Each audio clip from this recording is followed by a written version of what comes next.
Nice Shorts theme song. Nice shorts. Yeah. Today, we are very honored to have Peter and Marisa, both of the festival director, to join us at Night Shorts. And we actually have a collaboration. That's why this interview series born. Could you share a little bit about your role in this film festival? And if we can, do you want to tell the world how to pronounce the festival? Okay, so I'm the director. I work on curation, filmmaker relations, programming and plans for the festival. And the festival is PFCAT. PFCAT. PFCAT, not PFCAT, not PuffCat, but PFCAT. You can say it however you want, though. We'll be fine. This year, it's going to be a 6-day animation-focused film festival taking place in Portland at OMSI, the Oregon Museum of Science and Industry. We're also adding a second location this year, which is Tomorrow Theater, which is pretty close to OMSI, and it is a theater brought to us by the Portland Art Museums. Hi, everyone. I'm co-founder, co-director of PFCAT, which is, see, I got it right, PFCAT, see? Hey. Which that stands for the Portland Festival of Cinema, Animation, and Technology. So it's kind of a little bit of a long name, but it encapsulates all that we do. So as Marissa was saying, we have a very large animation component, but we also focus on projects that utilize technology in some interesting or innovative way. We screen VR. We're doing dome screenings once again this year in the planetarium at OMSI. And yeah, just very excited for yet another awesome year of content. The submissions thus far have been absolutely wonderful. How will people find you during the 6 days film festival? And also, please share with us the whole year. How are you guys managing and try to build up the exciting event? When the event's actually happening, as I tell people, I usually lose about a pound and a half a day because OMSI is a massive facility. It's over 100,000 square feet. Well, And we've used as many as 4 venues inside of OMSI simultaneously. So everything from the Empirical Theater, which is the IMAX size screen, 300 seats, to the auditorium, the planetarium. I end up running back and forth, just making sure that everything is running smoothly, that we're on time. We try to run it a little bit like a Swiss clock. We're trying to have a real precision with it. So as a result, I guess I would say that there's not one thing that's extremely difficult. It's a lot of small managerial tasks, a lot of tiny things to be aware of and to try to keep on track. We want to make sure that we're processing through the filmmakers so they feel welcomed and they understand where to go, what to do, and get oriented. It's obviously not everyone shows up day one. So there's filmmakers constantly coming in. And then we have thousands of attendees. So a lot of what we do is about managing the flow of people so that we're getting people in and out of the spaces, the different theaters quickly. Yeah, that sounds accurate. I mean, I do some of the same as what he said, but also I'll moderate panels or introduce films, do filmmaker Q&As. We usually have a Q&A after every screening sequence, so that's really fun. Then, so your other question about what we do throughout the year, we build partnerships with other organizations. That's some of it. We work on the programming and the curation. We manage the review committee. So when we get films submitted, we have the review committee watch and rate and evaluate the films, and then we help, kind of tabulate the scores and put the program together. Another thing I thought of that we do is every year we have a different jury on top of the review committees. We'll decide who the judges are going to be for the awards, and then we have a separate little jury process going on the side, and then we tabulate that and figure out the winners. So there's that as well. To you, what is the most rewarding part of this journey, and what motivates you to continue one year after another for this film festival?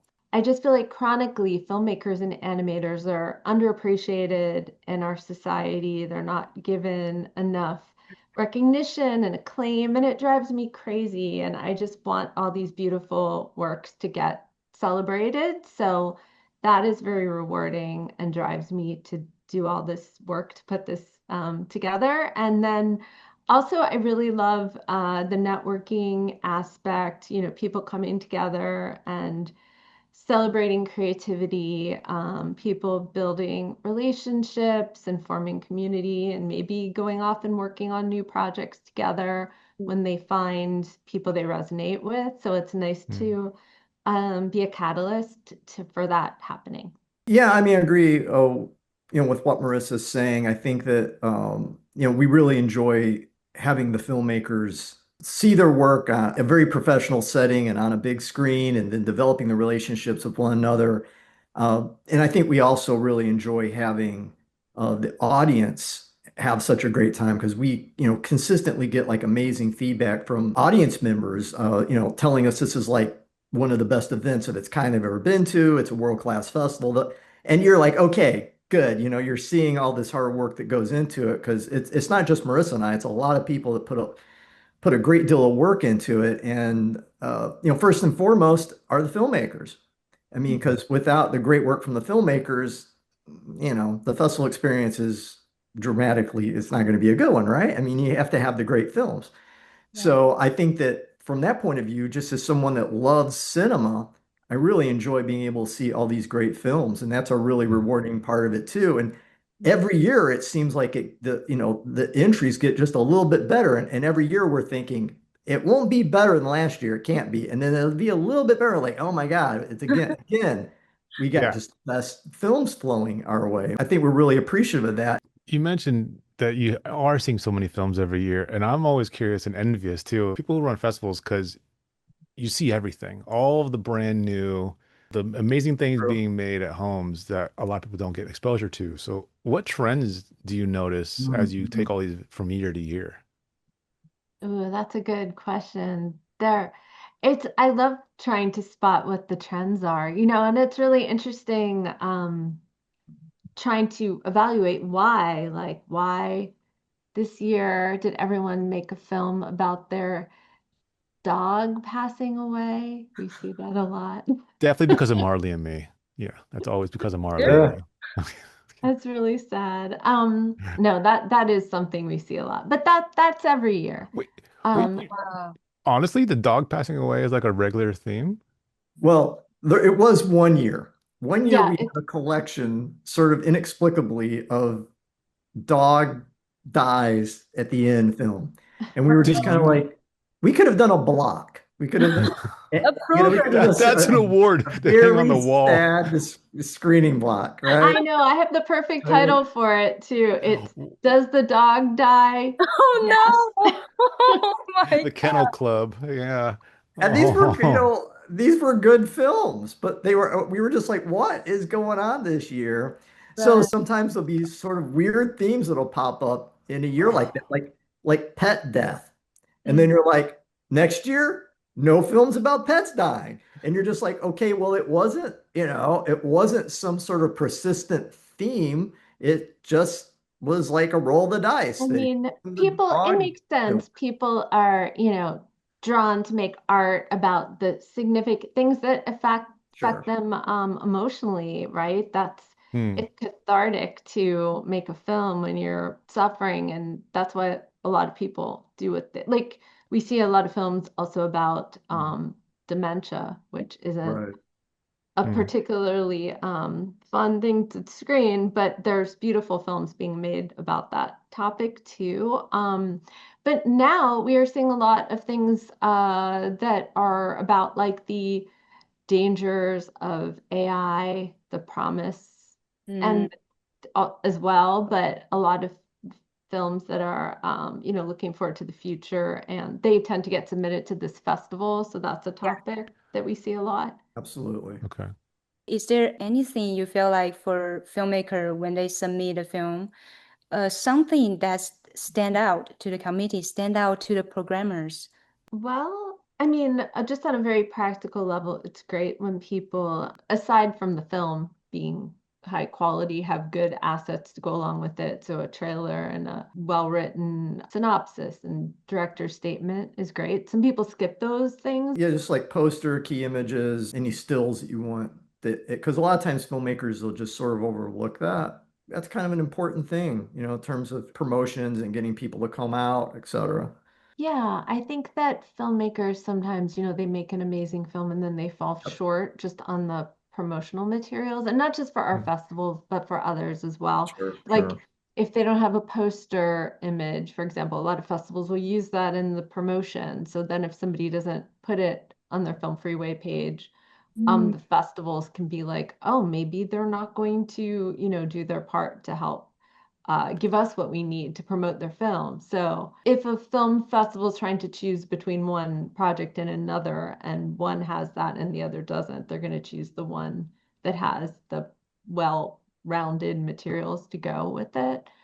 Okay. Other than that, for our festival, I think we're just looking for that extra, spark that makes it really special and exciting. So, we're looking for something that goes like one step beyond what we've maybe seen before.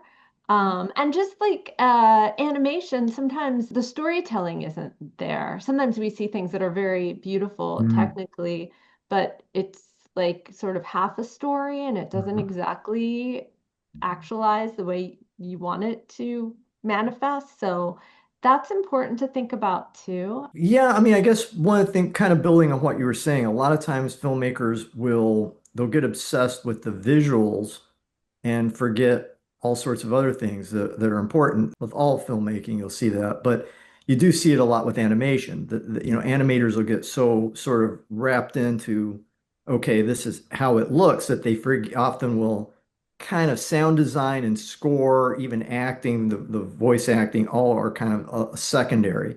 The projects that we're looking for are the ones that nothing's overlooked, right? And Mm. sort of my whole take on that is make your project, whatever it may be, shorter. If you don't have enough money or you don't have enough time or both to make the project that you want to make the right way, then maybe you should be making a different project, right? And so that it does fire on all cylinders, so to speak. Because if any one of those major elements is lacking, it drags the whole thing down. We see this a lot with student filmmakers that the sound design is an afterthought. It's like, well, Mm. no, it's not an afterthought. I always think about George Lucas saying that, half the experience is the sound. People might debate that, but there's no way of debating that it's a huge part of the experience. Especially in a theater. Every year I help out a lot of students. It's just fun. And you go to a theater and suddenly there's a film that comes on and you have to plug your ears because they mix it on a Yeah, laptop or something and it's right. just shrill and it hurts. And then the whole other half of the film, the experience is lost because all you're doing is just hiding from the sound. Yeah, exactly. What would you recommend for filmmakers going to a festival to make their experience the best it can be, whether it's promotional material or just anything in particular that you've noticed that really helps filmmakers get the most out of the experience? Yeah, it's good to have, postcards, something you can hand people. If you can put like a little label with the screening time for that particular festival, even better. So the people you meet will have something to look at and remember beyond Mm. just your, Instagram or something. And some people go like a little extra and they make like a little gift bag or a little keychain or stuff. I actually have on my keychain one of the Oh, animations from last year because they had such cool keychains. So That's people amazing. will hold on to that stuff and think about your film. But yeah, we've seen all kinds of creative objects show up on our promotional table. And then even if you're an introvert, with which of course like a lot of artists are, just show up like I'm going to force myself to talk to people. right. Or, if they're having trouble striking up conversations, maybe ask somebody like on the festival team to introduce them. Like just kind of step out of your comfort zone because festival magic happens where you'll meet all the cool people. One thing that we're doing is we're going to have a mini expo at the festival. So we're going to have a free all ages event on Saturday, the 22nd, where people can go and learn about different animation and filmmaking resources. We'll have some hands-on tools.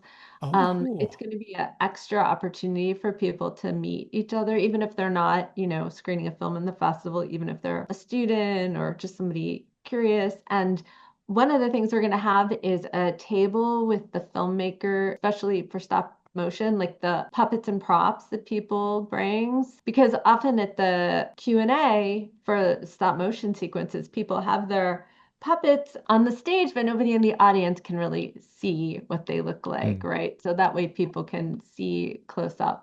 That's amazing. So, like anyone who comes along to the festival can kind of just go to the workshop and just kind of experiment with just hands-on animation stuff. Yeah, that's the goal. We'll have some Wacom and some other cool technology to play around with. Is there like anything before we wrap up you'd like to tell attendees, not only the filmmakers, but also the community, anyone who love films? I would say for the filmmakers, definitely submit your film. Yeah. We Helpful. a lot of festivals will select a good chunk of their programming ahead of time. They already know what they're screening. They've invited films, especially some of the bigger named festivals that everyone's heard of. Mhm. We select out of our submissions. Yeah, and we're very proud to do it that way. We want to see those good films. We're like I tell everyone, we're a merit-based festival. If you have a great film, you've got a great shot of getting in, even though the competition's high. For this particular festival, we're really trying to inspire. We're also trying to make it fun. Like you will see serious things at PFCAT, but overall, we've got kind of a fun vibe to the whole event that kind of carries through. So yeah, we're trying to also, have things that are great for all ages. So for the audience, teenagers can come to this. We have things even for children. So I think just be open to meeting filmmakers, asking questions. We'll give you things to think about afterwards, like conversation starters, where you talk to your friends about these things that you see and what people mean. We're trying to embrace all of that.